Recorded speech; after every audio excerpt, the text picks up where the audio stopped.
J'ai le grand plaisir de présenter maintenant la conférence de Carmen Mata intitulée « De la recherche à la communication, une étude littéraire, défis à assumer, compétences à construire ».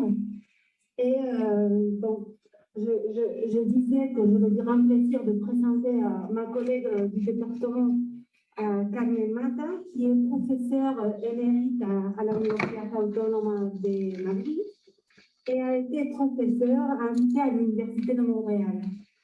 Ces champs de recherche sont le travail de mémoire chez les écrivains et écrivaines francophones, mémoire de la guerre et de la violence, mémoire de l'exil, l'écriture de l'exil et de la émigration, l'imaginaire de la ville, l'écriture au féminin, les émotions et l'éthique du cœur.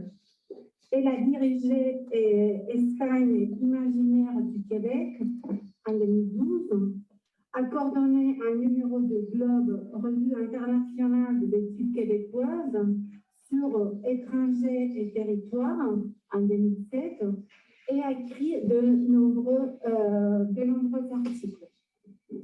Parmi les derniers, Écrire la blessure, Relire la vie, Louise Dupré et Marie-Céline Agnon et Denise de Sauté. Dans All the Skills Affect and Writing in Canada, tous les sens, a fait écriture au Canada, University of Alberta Press en 2021.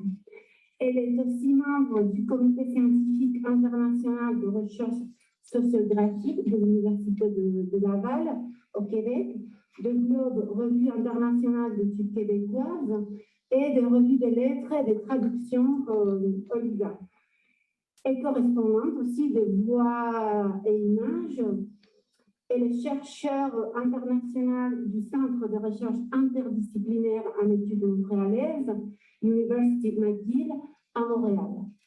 Donc, merci Carmen. Je te donne la parole.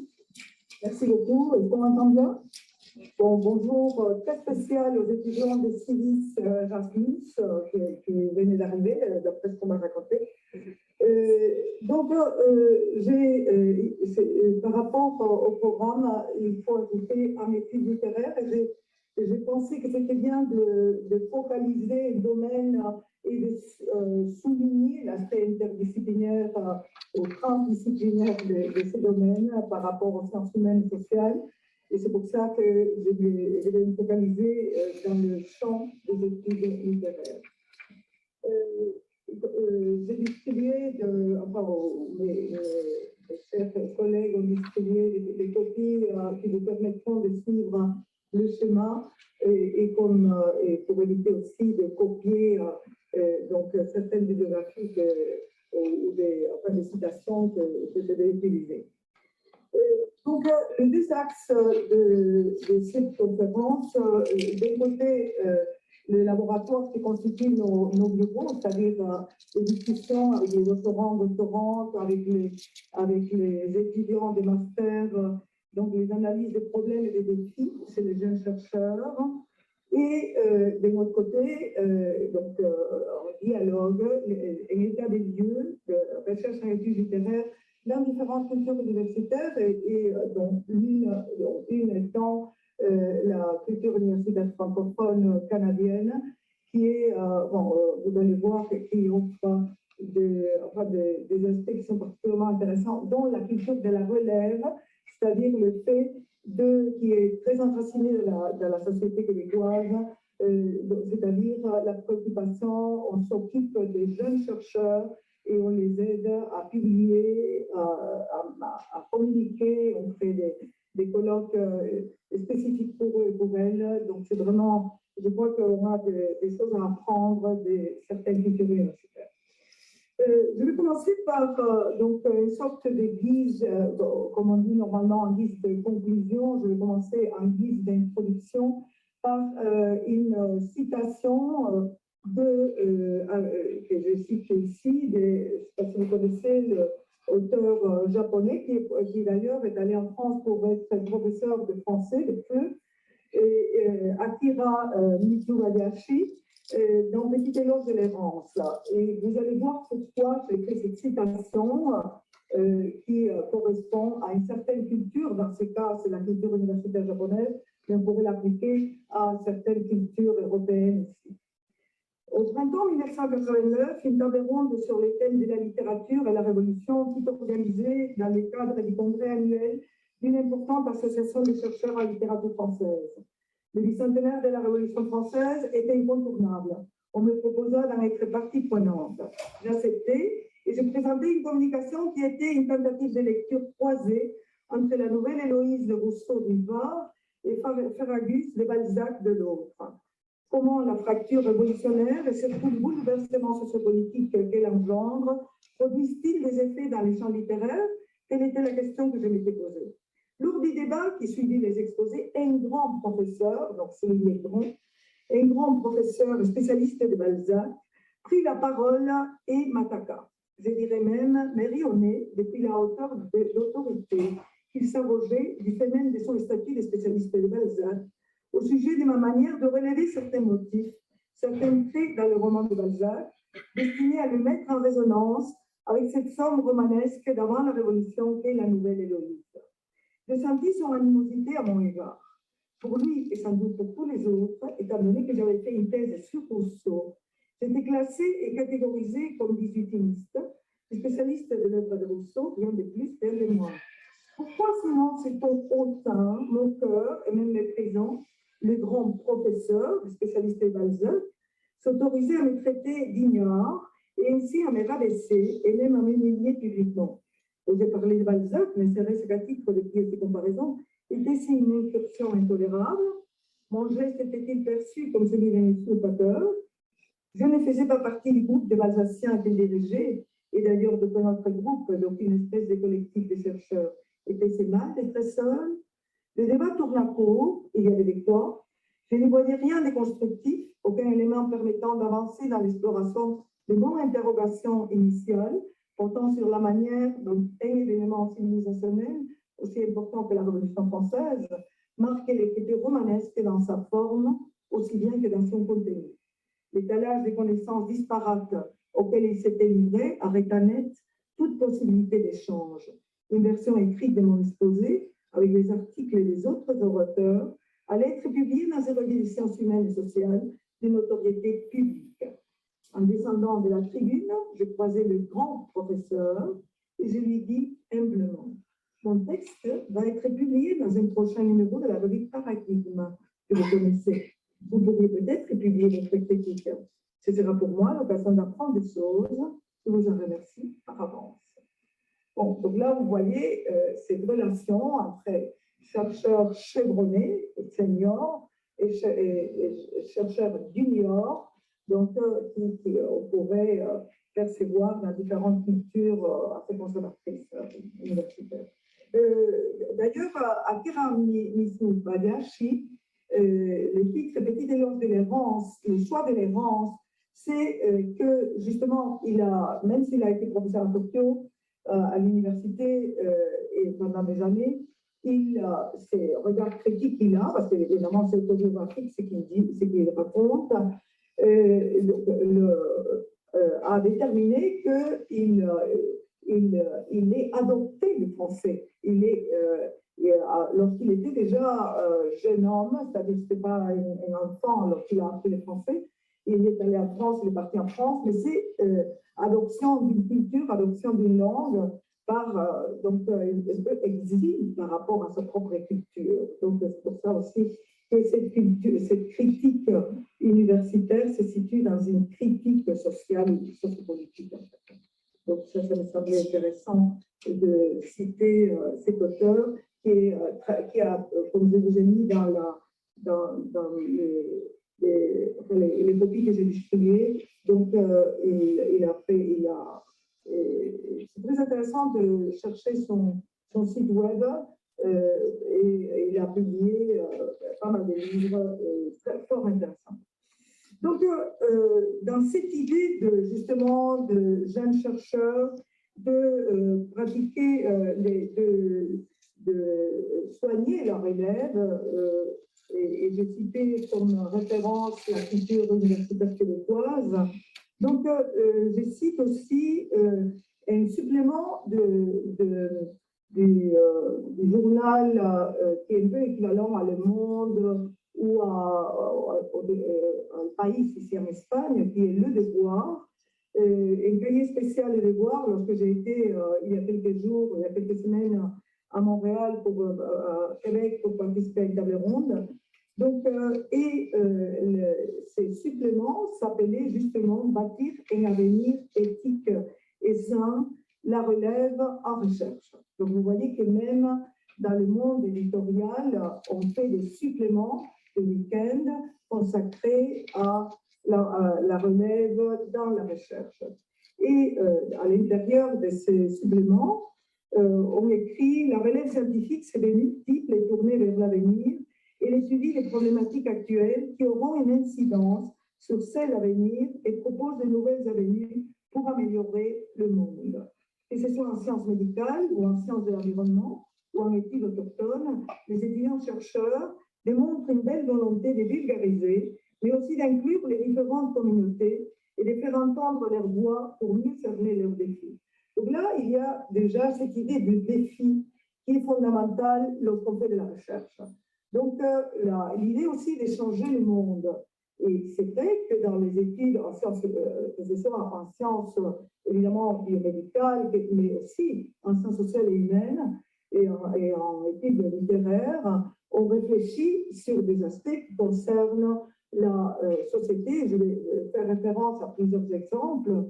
Et donc, comme dans les études autochtones, dans les écritures migrantes, etc., donc, qui font appel à un changement, à une ouverture sociale et sociopolitique, un changement de société vers un avenir meilleur. Donc, le rôle d'un jeune chercheur est fort important et il faut accorder la place et l'espace pour cela. Donc, autonomie et lucidité. Donc, dans ces dialogues entre jeunes chercheurs et chercheurs chevronnés. Et je cite Boris Cyrulnik, qui est un grand psychanalyste qui a publié, qui a travaillé surtout sur les concepts de résilience. J'imagine que vous savez ce que c'est la résilience. Lorsqu'après les deuils, on cherche, donc, par exemple, après la Covid, donc justement, à revenir à une vie meilleure. Donc ça, c'est la résilience, c'est une sorte d'idée d'espoir et d'amélioration des vies. Donc, il disait dans un livre récent qui s'appelle « L'amoureur et le mangeur de vent, liberté intérieure et confortable servitude », elle fait des sciences, c'est un segment du monde éclairé par une méthode des chercheurs, autant que par son âme. L'objet des sciences n'est pas hors des chercheurs. Donc, toujours pour insister sur le fait que les choix des sujets de mémoire de master ou encore plus si c'est un sujet de thèse, c'est quelque chose qui très souvent correspond à la sensibilité du jeune chercheur.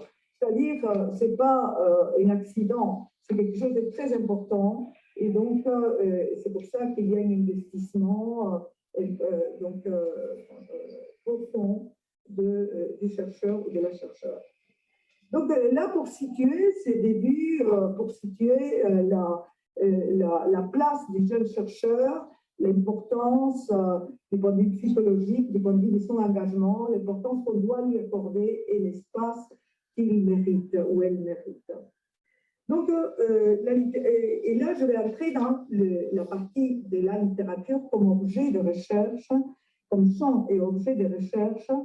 Et c'est vrai que la littérature, autrefois, il n'y a pas très longtemps, donc au XXe siècle, était perçue souvent comme un domaine un peu sentimental, un peu secondaire, un peu loisir, mais elle a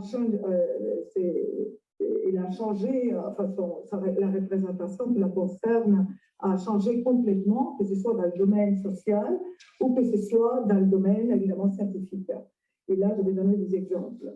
Donc, si on pense au niveau, par exemple, éducatif, au niveau universitaire, c'est important de faire allusion à Martha Nussbaum, qui est une grande philosophe états-unienne, qui insiste sur l'importance des humanités et de la littérature à l'intérieur. Elle est universitaire de Chicago, donc aux États-Unis, même dans les études de sciences économiques, dans les études des finances, l'importance d'avoir une culture approfondie et une culture humaniste, justement. Donc, je cite l'un de ses livres où elle développe cette idée ou cette sensibilité, les émotions démocratiques, comment former les citoyens du XXIe siècle, enfin, évidemment, c'est une traduction, parue chez Climat, Flammarion en 2011. Et plus récemment,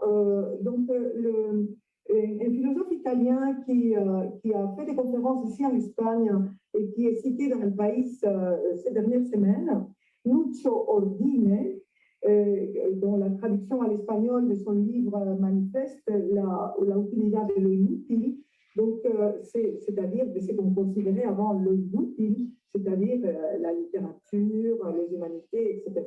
Et il insiste beaucoup sur justement l'utilité de ce qu'on percevait comme inutile.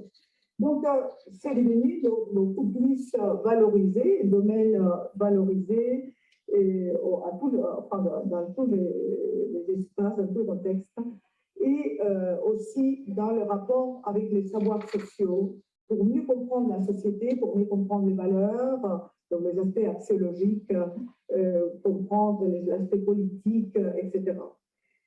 Par exemple, un exemple qui me semble assez significatif, Michel Perrault, qui est une grande historienne, qui a surtout très connue en ce qui concerne l'histoire des femmes, qui a beaucoup travaillé avec Duby, par exemple, et avec d'autres grands historiens, et qui, elle continue à travailler, elle continue à publier, et elle a été récemment dans la revue Critique, un numéro spécial que j'ai pas reçu. Donc, mais lorsqu'elle a voulu faire une thèse de doctorat, c'était l'époque où l'on venait de publier le deuxième sexe de Simone de Beauvoir, et elle a parlé elle a eu une conversation avec son directeur de thèse, Labrousse, et en disant mais pourquoi on ne pourrait pas faire une thèse sur le féminisme. Alors lui, il a dit ah non, ça c'est pas un sujet sérieux. À l'époque, ce n'était pas du tout un sujet sérieux. Et il a fait une thèse de doctorat sur les grèves, les grèves ouvrières. Et elle réfléchit à cette évolution et comment elle-même, elle avait aussi une perception de la littérature comme quelque chose qui n'était pas vraiment scientifique. Donc, elle réfléchit et de son évolution de l'époque de sa thèse de doctorat où, comme elle dit, c'était une véritable ivresse des statistiques, donc des statisticiennes, où elle faisait des fiches, parce qu'à l'époque on faisait beaucoup de fiches, et donc tenant à distance toute forme de littérature ou d'objets non quantifiables. Et la thèse s'appelant Les ouvriers en grève, France 1871-1890, une thèse publiée en 1974, donc dirigée par Labrousse et soutenue à la Sorbonne. Et elle dit, donc elle parle de cette évolution de sa propre perception, et elle dit le texte est devenu pour moi, après évidemment, une instance en soi, tandis que le chiffrage devenait quelque chose d'étroit, qui m'apparaissait désormais comme totalement insuffisant pour comprendre les faits sociaux. Georges Sand, parce que c'est vrai que c'est une des grandes spécialistes de Georges Sand. Georges Sand, au départ, je n'aimais pas beaucoup, je la voyais à travers des stéréotypes. La bonne dame de Laurent. J'ai considéré ce texte comme de la littérature pour jeunes filles.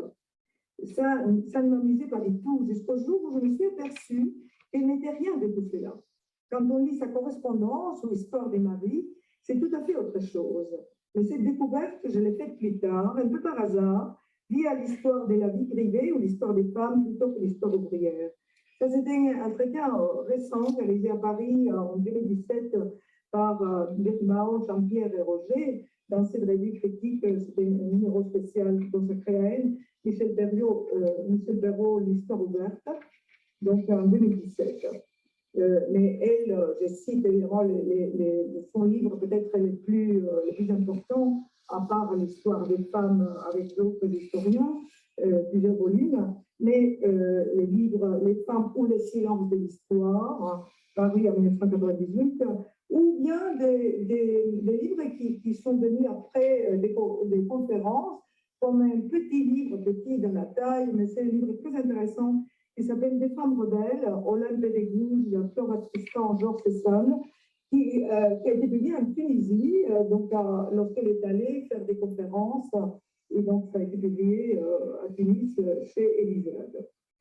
Donc là, vous voyez cette évolution par quelqu'un qui était d'abord, qui avait une représentation très différente, qui a compris et qui est même très engagé dans le domaine de l'écriture, concrètement l'écriture de femmes, mais la littérature.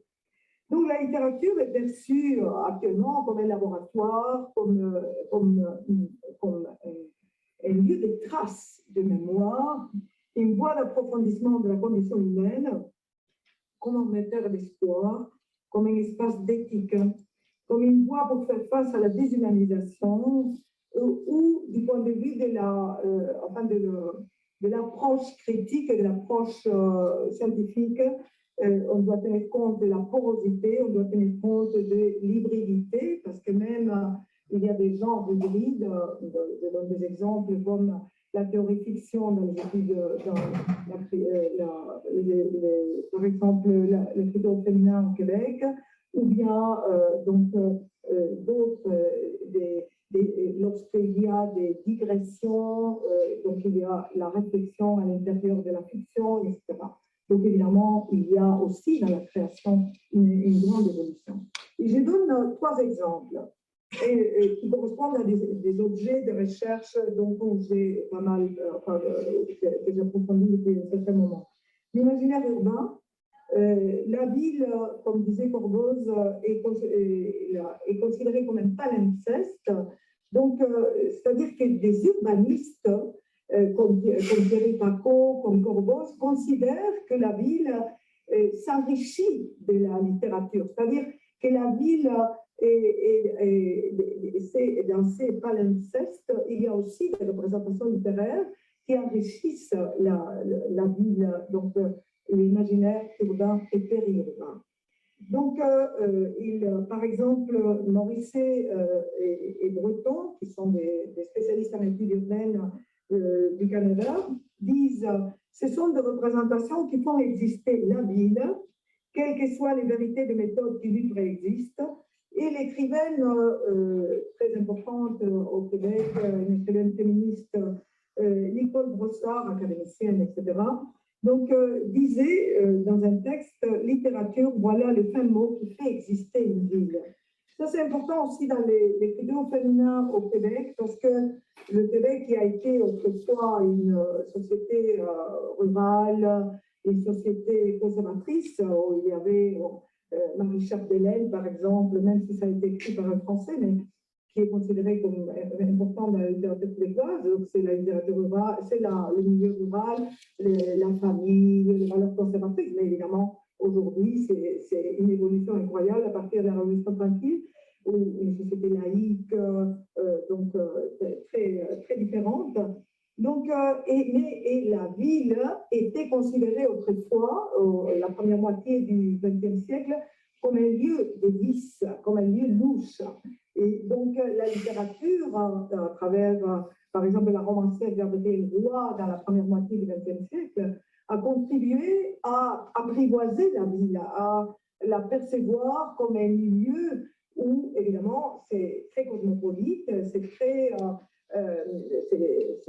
pluriel, mais ce n'était pas un lieu dangereux comme c'était perçu au début, mais c'était plutôt un lieu de culture, d'évolution, comme c'est aujourd'hui, un lieu de manifestation artistique, des grandes effervescences culturelles, etc. Non, c'est vrai qu'au début, c'était tout à fait différent de la représentation. Et la littérature a contribué à ces changements de représentation. Donc, et là, par exemple, il y a une écrivaine d'origine libanaise qui vit et travaille à Montréal, Abla Faroud, qui a écrit un roman, Les sourires de la petite juive, en 2011, où elle étudie, disons de la fiction, et la place dans la rue à la Hutchison, qui se trouve dans un quartier qui est vraiment très cosmopolite, où il y a des gens venus de partout dans le monde, et aussi des juifs hassidiques ou hassidim.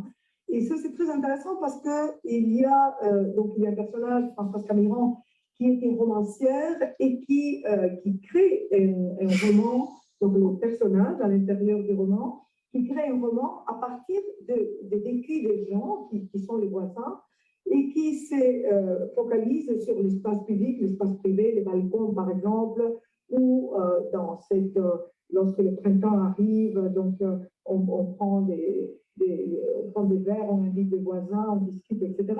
Et il y a cette société hétérogène à côté de la société homogène des hassidiques ou hassidim qui ne veulent pas se mélanger.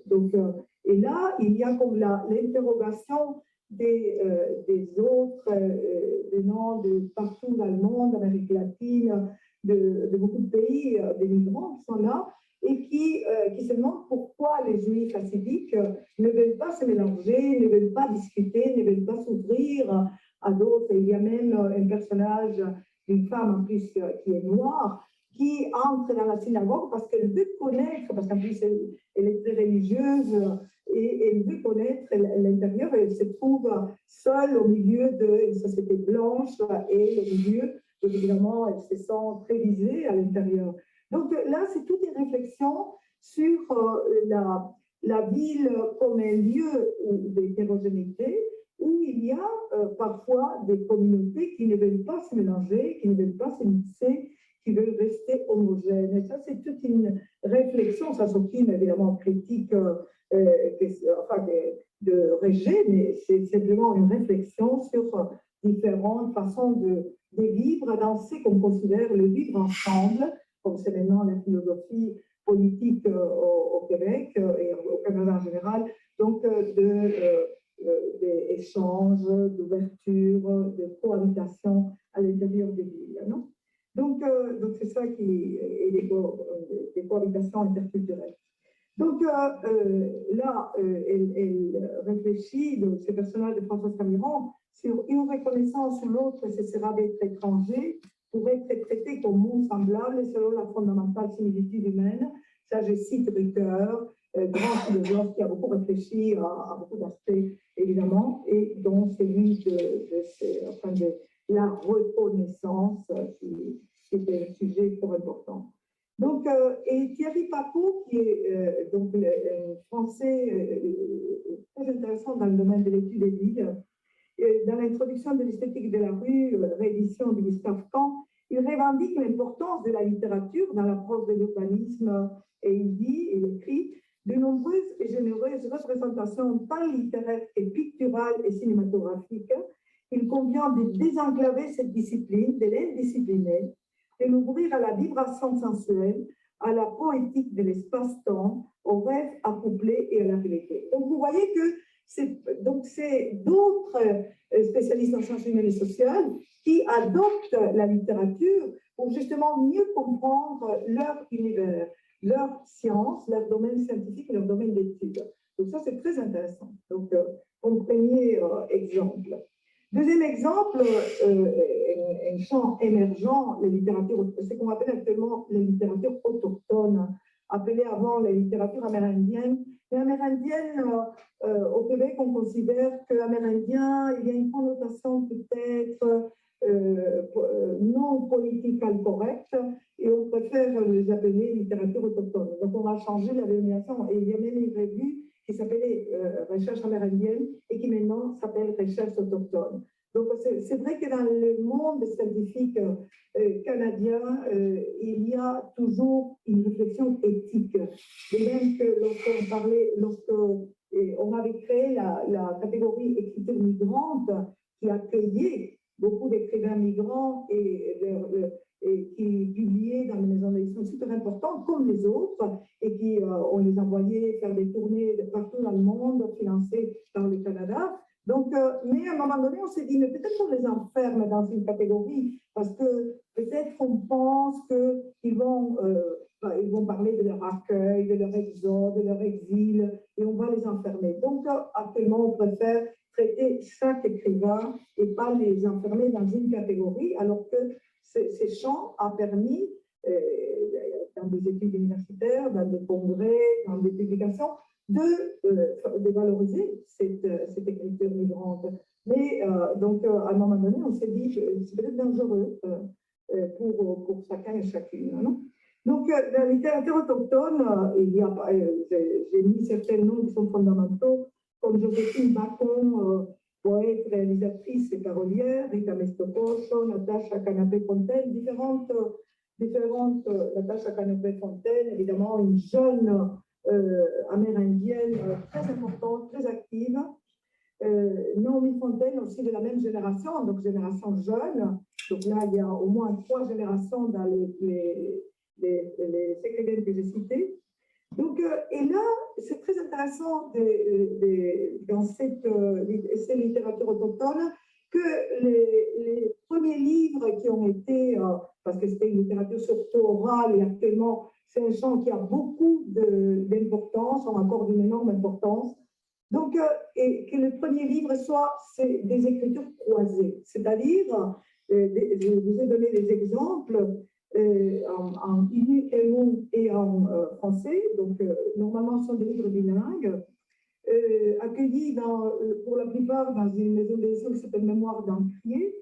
Et donc, Catifé de mon pays en Atancapesh, à Mitita, tout parlons-nous, par exemple. Donc, parlons-nous, c'est des écritures croisées, c'est-à-dire des lettres envoyées par des écrivains et écrivaines qui sont de différentes nations, comme on dit là-bas, et qui écrivent à des écrivains et écrivaines québécoises, non? Donc francophones.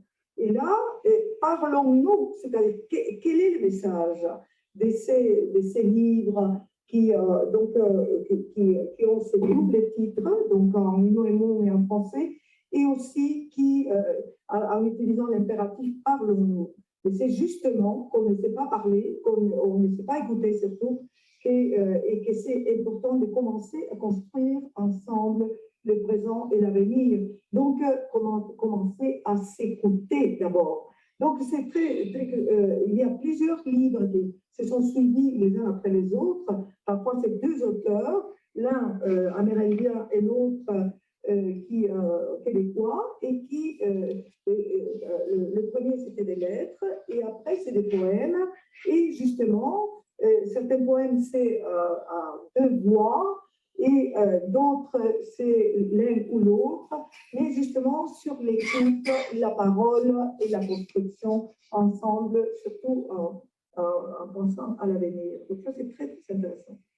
Et donc, et là, par exemple, un autre titre qui est aussi révélateur, récent, de Naomi Fontaine, qui est une jeune, comme je vous disais, c'est que tu dois savoir Julie, de 2019. Ça, elle s'adresse à une ancienne amie qui va venir comme missionnaire à la réserve et qui, elle lui dit, c'est que tu dois savoir Julie, c'est-à-dire d'abord, avant de venir, il faut que tu réfléchisses à qui nous sommes avant de venir nous donner des leçons. Donc ça, c'est vraiment très, très intéressant.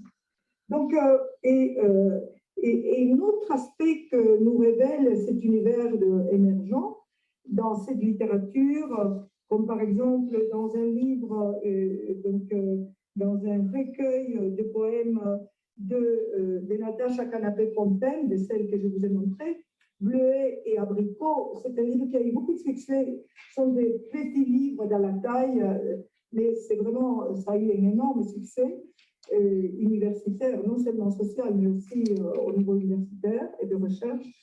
Et là, c'est intéressant, là, un autre aspect, à part de s'écouter, se parler, etc., c'est comment des jeunes autochtones comme Natacha Canapé-Fontaine revendiquent le rôle de la femme autochtone, de la mémoire et de l'importance de la résistance autochtone.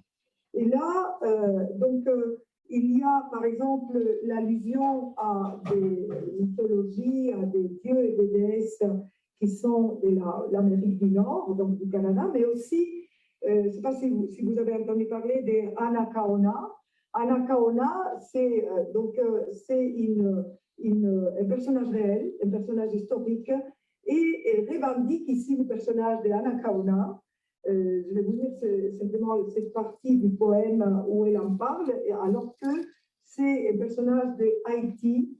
C'était une femme, lorsque Christophe Colomb est arrivé à, vous savez qu'Haïti, qui est non à Arawak, qui a été adopté après la colonisation, une fois que la révolution de Toussaint Louverture a réussi à vaincre les troupes napoléoniennes. Donc là, au début, c'était le premier colonisateur, c'était des Espagnols, c'était Christophe Colomb en 1492, et il y avait des caciques, donc comme des royaumes, et il y avait une femme qui était reine, qui avait été la femme d'un roi et la sœur d'un roi, donc qui était reine, qui s'appelait Anacaona. Et Anacaona, lorsque un gouverneur, Obando, gouverneur espagnol évidemment, lorsqu'il est allé dans l'île de l'Hispaniola, comme on l'a appelé à l'époque, pendant ces temps, les Amérindiens avaient vécu beaucoup d'exactions, beaucoup de répression de la part des Espagnols. C'est pour ça que lorsqu'on fait l'éloge de la colonisation, il faut savoir ce que ça a comporté. Donc, et là, à un moment donné, ils avaient réagi, alors qu'aujourd'hui, très naïvement, Anacaona avait très bien accueilli les conquistadors espagnols. Et à un moment donné, ils entrent dans la... donc, elle fait une fête d'accueil aux Vandos et aux autres, et ils brûlent l'habitation de cette femme, et il la menace, si elle veut continuer à vivre, il faut qu'elle soit la concubine, alors qu'elle est mariée, la concubine de Vando, elle n'accepte pas et elle est pendue, comme d'autres femmes qui ont été pendues aussi. Et ça apparaît, Fray Bartolomé de las Casas en parle, donc dans la très brevissime relation des Indes. Et donc, c'est quelque chose, lui, il a été un témoin direct, hein, c'est pas la littérature. Donc, ça, c'est un témoignage direct. Et c'est très intéressant que, justement, Natacha Canapé-Fontaine, actuellement, parcourt dans ses recueils où elle va des bleuets, qui est un fruit du Nord, vers les abricots, qui est un fruit qui n'est pas le même que les abricots, c'est que nous appelons abricots ici, mais c'est un fruit du Sud, et qui, lorsqu'elle dit « je sais dire je suis », je sais dire le mot terre, je sais dire le mot peuple, je suis sur les langues de l'Afrique, ma mère, je suis sur les bras de l'Asie, ma sœur, etc. Et elle finit par « je lui murmurerai mon nom auprès de l'oreille, Anacaona, pour qu'il se souvienne à jamais que je suis femme terre, Inu Iscuel ». Donc ça, c'est très intéressant qu'elle évoque les dieux et déesses de la mythologie Innu, et qu'elle aille aussi rendre hommage, surtout en montrant la résistance d'Anacaona, parce que c'était une femme qui a résisté, évidemment, jusqu'à la mort, face aux colonisateurs. Donc ça, c'est fort intéressant. Donc ça, vous voyez qu'il y a donc toute une idée il y a parallèlement à la mémoire, toute une idée des critiques, une perception critique de la colonisation et du travail de mémoire. Et un troisième exemple, pour le travail de mémoire et écriture comme recherche, Donc, Léonore Amiano, par exemple, lorsqu'elle dit « Se dire africain dans nos contrées subsahariennes, c'est se savoir issu de profondes blessures », ou Jaili Amadou Amal, la condition féminine au Sahel dans Les Impatients, qui était un livre qui a eu beaucoup de succès, qui était finaliste au second tour. Et aussi, dans l'autre aspect que j'ai souligné, c'est-à-dire comment il y a des écrivains et écrivaines qui travaillent pour donner de l'espoir, créer donc un espace de résilience. C'est le cas de Louise Dupré, qui, par exemple, dans la dernière trilogie de Plus haut que les flammes, publiée en 2010, qui est un long poème, parce que ce n'est pas un recueil, c'est un long poème après avoir visité Auschwitz, donc où elle compare les biberons cassés de bébés qui ont été assassinés à Auschwitz avec le bébé qu'elle a à côté d'elle, qui est sa petite-fille en fait, et que donc elle dit je vais danser avec lui, je vais, etc. Donc c'est évidemment le contraste entre la mort et la vie. Donc jusqu'à Exercice des joies, qui est un livre qui a été publié cette année, où elle s'est dit que elle qui est très sensible à toute la douleur du monde, dans toute son œuvre, mais qu'il faut se forcer à faire une sorte de gymnastique de la joie, c'est-à-dire à garder l'espoir, surtout en pensant aux jeunes, en pensant aux générations de l'avenir. Donc, passer de la détresse à la joie, comme elle dit, comme responsabilité à l'égard des autres. Et je cite, « Et la joie n'est plus l'envers de la douleur, mais une élévation, une robe de lumière. » Bon, donc là, ce sont des exemples pour simplement réfléchir à la profondeur de la littérature. Comment, dans la littérature, c'est un domaine où l'on réfléchit, où l'on pense, où il y a la mémoire, où il y a des aspects axiologiques, des aspects politiques qui sont fondamentaux.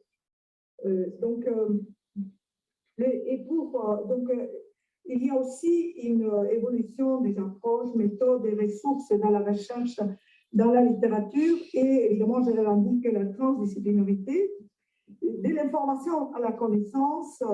Donc, et là, je pense aux jeunes chercheurs, donc l'importance d'explorer, de construire, d'avoir une disposition fondamentale, l'éros de Heidegger, l'expérience.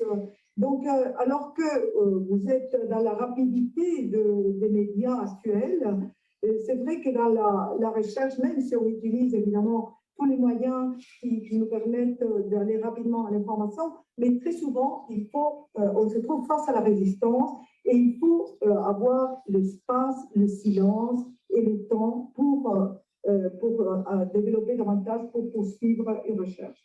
Donc là, je cite donc Han, la fin des choses, simplement ces réflexions sur les choses et le développement du monde de la vie. Un autre aspect qui concerne les conseils pour les jeunes chercheurs, aller de la sensibilité à la préhension, donc des questions aux hypothèses, aux inférences, l'ouverture, les décloisonnements, c'est-à-dire décloisonner les domaines. C'est ce qu'on est en train de faire ces 3 jours. C'est ce que mes collègues ont proposé et ont réussi à matérialiser. Donc, là, je peux vous donner des exemples d'une revue où je suis correspondante qui s'appelle de la même façon qu'une méthode qui a été évoquée ce matin, Voix Image, qui est la revue la plus importante en recherche en études littéraires québécoises. Et donc, par exemple, des numéros comme le numéro de 2017, Poétique de la parole, le parler dans l'écrit, ou en 2020, Espace démocratique de la littérature québécoise contemporaine. Donc, vous voyez que on traite dans des numéros des aspects qui sont politiques, qui sont linguistiques, analyse des discours, etc.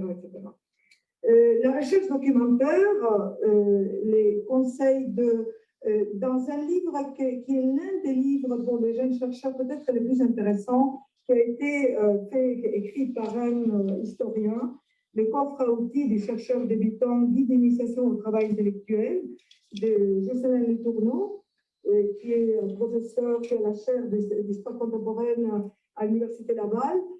C'est un livre, je pense qu'il est à la bibliothèque, je crois que je l'avais commandé pour la bibliothèque à un moment donné. Donc, il écrit, par exemple, le chercheur entretient un dialogue constant avec sa question d'origine. Il la précise, la reformule plus adéquatement, la modifie, l'élimine pour la remplacer par une autre, la complexifie. En d'autres termes, il lit avec un but, des interrogations et des objectifs précis en filigrane, des interrogations et des objectifs cependant ouverts, en ce sens que, face à des faits qu'il ne connaissait pas ou ne pouvait anticiper, il adapte sa problématique, son hypothèse et sa méthodologie à son corpus documentaire. La recherche est un processus dialectique et infini. Ça, c'est très, très important. C'est-à-dire, on commence avec, par exemple, une recherche, que ce soit un article, une conférence, avec un schéma, et on la change, on la modifie, donc on la déconstruit. Et ça, c'est important. Et ça, c'est une preuve que justement, qu'il y a un mouvement, donc il y a ces mouvements propres à la recherche. Donc ça, c'est très important. Et je cite comme média qui nous a aidé énormément à tous les chercheurs, que ce soit seniors ou juniors, c'est fondamental, Érudit, qui est un consortium créé par 3 universités québécoises, donc pour du point de vue démocratique, accessible librement et gratuitement. C'est très important. Donc, dont la mission est de soutenir la publication numérique ouverte, parce qu'au Québec, on pense et on croit et on lutte pour la science ouverte. Ouverte, c'est-à-dire transparente et accessible. Accessible et gratuitement. Donc, et ça, c'est très important d'avoir accès à toutes les revues, toutes les disciplines, ce qu'on appelle les revues savantes, là-bas. Donc, et ça, c'est vraiment, ça a été une révolution dans le domaine de la recherche. Évidemment, ça comporte rapidité, mais ça comporte qu'on travaille des mots-clés et qu'on continue à redéfinir les mots-clés pour arriver à trouver des articles. Et il y a aussi un travail pour les jeunes chercheurs aussi de savoir sélectionner des articles qui soient pertinents pour la recherche qu'il ou elle est en train d'entreprendre. Donc ça, c'est important. Alors, donc là, je parlais de recherche. Donc, je passe maintenant à la partie finale. Rechercher et communiquer, première publication. Donc, apprendre à communiquer sa pensée par écrit, c'est-à-dire apprendre à créer un dialogue entre ce qu'on a acquis et ce qu'on apporte. Donc, c'est que, comme disaient des étudiants cette année, lors d'un de mes cours de master, trouver sa voie. Trouver sa voie, c'est fondamental et c'est vrai que c'est quelque chose qu'on pense, donc c'est une question de temps d'avoir la solidité pour construire sa voie. Donc, citer, échanger, donc comment on encadre les citations, on les présente, on les intègre à des axes d'analyse et structurer son texte d'une façon équilibrée. Donc, savoir élaguer, par exemple, lorsqu'on adore l'auteur sur lequel on travaille et donc on voit l'enthousiasme et la passion. Donc là, il faut évidemment toujours élaguer cette passion, donc et ne pas, disons, écraser, non, avec la passion que les chercheurs logiquement ont pour l'objet de sa recherche. Aussi à travailler la phrase et le paragraphe, travailler les intertitres. J'insiste toujours beaucoup dans la publication sur les intertitres qui aident à avancer aussi. Donc, lorsqu'on se relit, qui aide à avancer, la ponctuation et enfin, rédiger pour convaincre et pour séduire. Donc, il y a toujours la séduction dans le bon sens du terme, c'est-à-dire, c'est pas nécessaire d'être un écrivain ou écrivaine, évidemment, pour séduire, mais on séduit par ses idées, on séduit par son éthique, on séduit par beaucoup d'aspects. Donc, et là, je souligne comment, ce que je disais au début, comment au Québec, on pousse les jeunes chercheurs à la publication.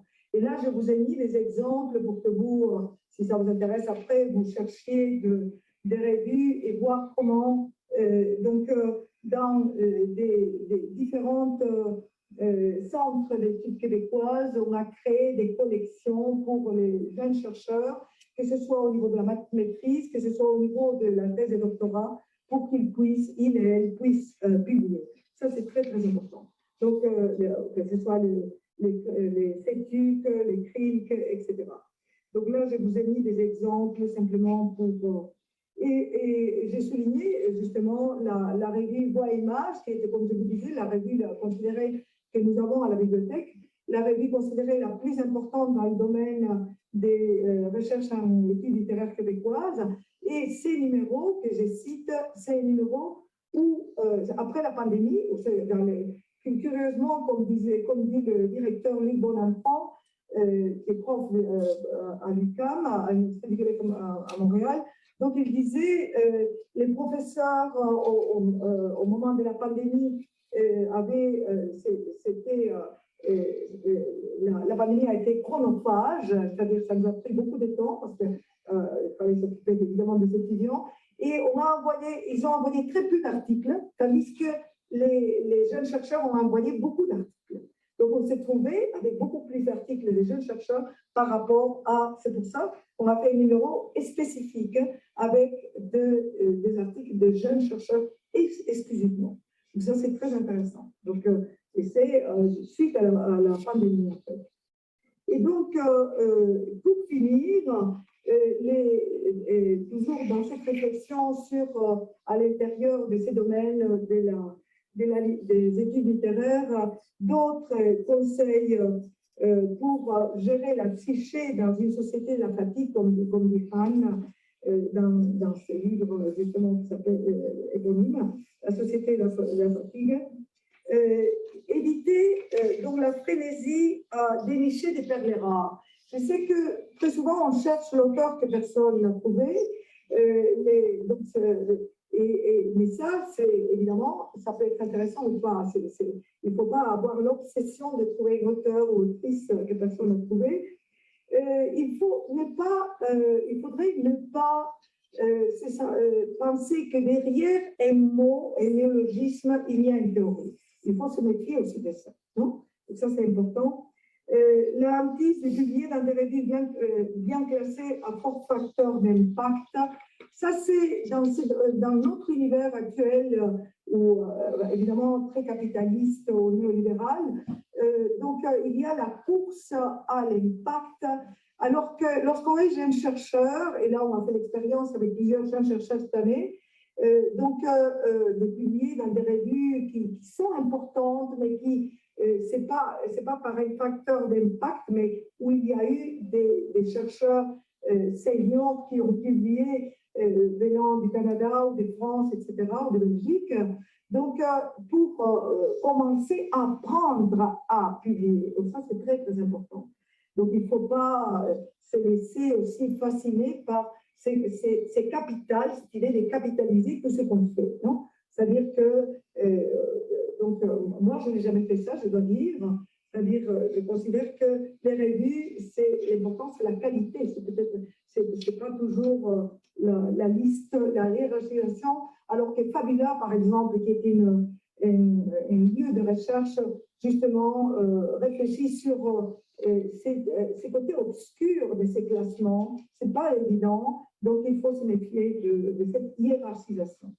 Et appréhender les protocoles, prendre conscience des conventions, c'est-à-dire il faut connaître les protocoles. Par exemple, lorsqu'on est à l'Université autonome, je ne sais pas pourquoi, mais dans les travaux des masters, dans la mémoire des masters, donc on dit de ne pas mettre dans les articles, de ne pas mettre guillemets, alors que dans toutes nos publications, on met des guillemets lorsqu'il s'agit d'articles. Bon, alors, d'accord, le protocole est là, on le fait comme ça, mais on sait que lorsqu'on publie ailleurs, on utilise les guillemets. Donc ça, c'est-à-dire, c'est les caractères arbitraires et conventionnels du protocole.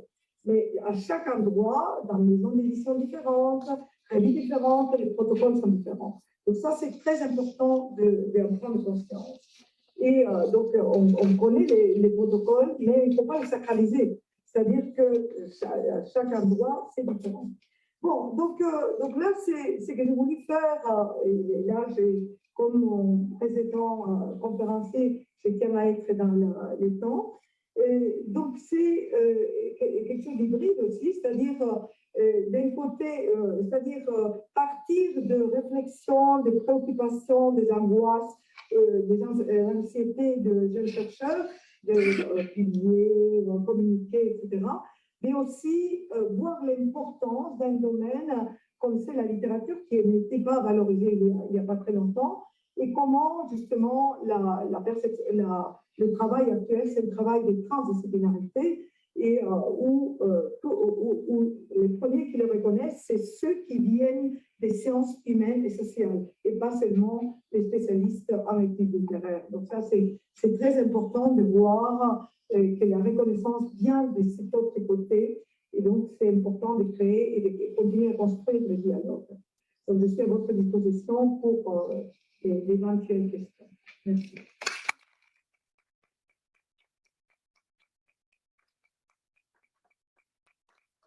Merci Carmen pour cette belle conférence et pour accorder cette place si importante aux jeunes chercheurs.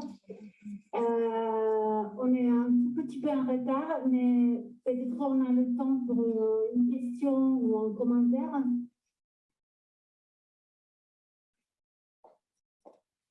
C'est construire sa voix avec X, mais aussi avec E. Tout à fait. Construire sa voix avec X et sa voix E. Tout à fait, tout à fait. Donc, c'est-à-dire que c'est ça aussi sur quoi je voulais insister. C'est-à-dire que c'est le message aux jeunes chercheurs, mais c'est aussi le message à nous-mêmes. C'est-à-dire, moi, j'ai beaucoup appris de cette culture. J'ai été professeur invité à l'Université de Montréal et j'ai appris, alors que je me suis formée en France et en Espagne, mais j'ai beaucoup appris là-bas en tant que co-père de mes collègues. Mais c'est-à-dire, il faut développer la culture de la relève et il faut améliorer la qualité des dialogues entre les jeunes chercheurs et les chercheurs seniors ou chevronnés. Ça me semble fondamental. Donc, pour justement vous aider à trouver les voies X et les voies E. Merci. Merci. Peut-être d'autres commentaires à la maison sur Zoom. Est-ce qu'il y a des questions? D'accord. Oui, moi, en fait, moi, j'ai fait mon stage de recherche à Montréal et c'est vrai que là-bas, on a une autre expérience de recherche, pas celle de l'Espagne ou de la France. Et je me rappelle aussi de la première fois que j'avais envoyé un article pour sa publication dans une revue. Et donc, les retours que j'ai eus étaient catastrophiques. Mais c'est vrai que personne m'a aidé à construire un texte scientifique pour être publié dans une revue. Donc, c'est vrai que c'est important, cette relation entre le jeune chercheur et aussi la directrice et le directeur de thèse ou de mémoire. Oui, c'est très, très important. Justement, cette année, nous avons commencé à faire ça. C'est-à-dire c'est une formation parce que dans un article de 10-11 pages, c'est-à-dire que la taille d'un article ordinaire, mais c'est comme si c'était une thèse du point de vue c'est-à-dire il faut qu'il y ait un accent, il faut trouver justement sa voix et il faut que ça séduise et que ça puisse convaincre les lecteurs, les lectrices potentielles. Donc ça, c'est fort important d'apprendre et c'est vrai qu'en discutant avec les jeunes chercheurs, il y avait énormément de questions parce qu'on n'avait pas vécu cette expérience de penser qu'il y avait un lecteur immédiat ou lectrice et qu'on avait une responsabilité de construction d'un texte. Et ça me semble justement encore un exercice de formation fort important. Merci. Maintenant, c'est le moment d'écouter les communications des participants. On va commencer avec la communication de Sylvina Campos. Je vois, elle parle sur... Sylvina, tu m'entends? Oui, bonjour à toutes, bonjour à tous. Je ne sais pas si vous m'entendez bien, s'il faut que je n'écris pas.